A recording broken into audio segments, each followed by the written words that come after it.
you, Mr. Chairman. I appreciate the courtesy.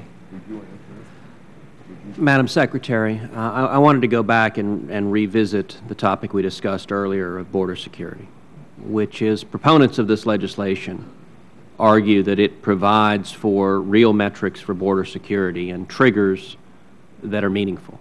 And I will confess the testimony that was provided this morning is not encouraging in that regard. We talked about operational control, a measure DHS had used for some time.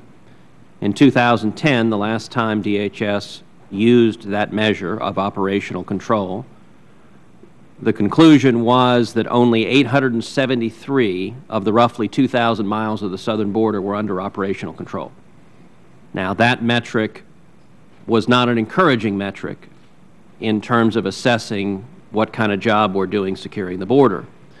And it strikes me as not coincidental that in the light of that less than encouraging statistic, the Department simply decided to stop relying upon that statistic.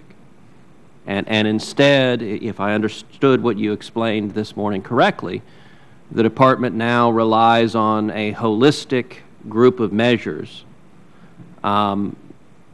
which to me seem reminiscent of Justice Lewis Powell's test in Bakke for affirmative action that measured everything and has a great deal of subjectivity in it. If there are no objective metrics, if it is simply the subjective assessment of a host of factors, how can we have any confidence that the border will be secured and that any trigger will be meaningful?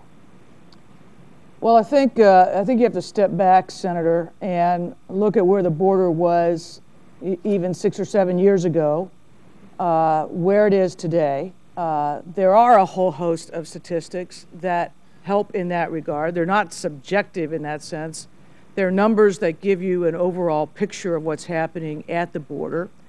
The problem with the operational control metric is the overuse of it or misuse of it, because it was easily misunderstood. And I'm not being critical about it being overused, I'm just being descriptive. What it really refers to is your ability to have situational awareness and response in highly trafficked areas, where you need it, where the risk is greatest. What this bill does is pretty much say, look, we're going to continue to build on the security you already have. There's additional money in there for that. We hope that we can get flexibility with respect to how that money is spent. That goes to the set aside for fence.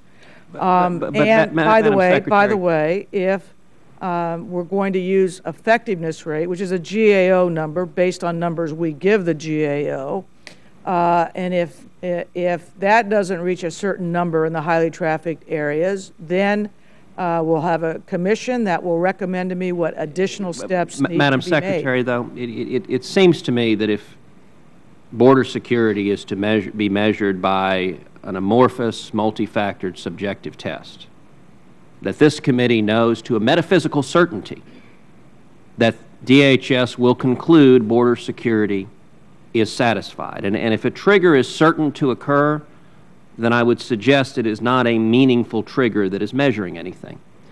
Let me ask you this. Can you describe a circumstance in which the evidence would be such that DHS would say the trigger is not satisfied, that border security is not there? I mean, you've already told us apprehensions are at the lowest level in 40 years, and yet the border's secure. So what would the facts have to be for DHS to conclude the triggers are not satisfied?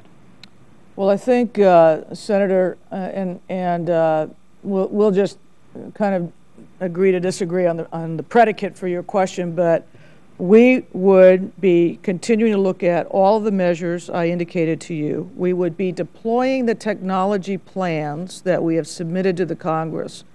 And those technology plans are sector-specific, and they're important.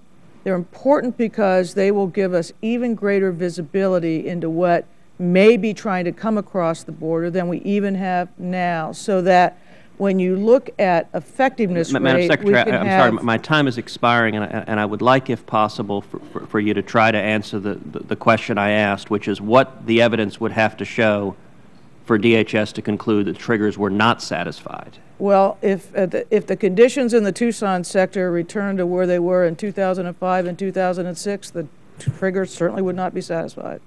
Thank you. Thank you, Madam Secretary.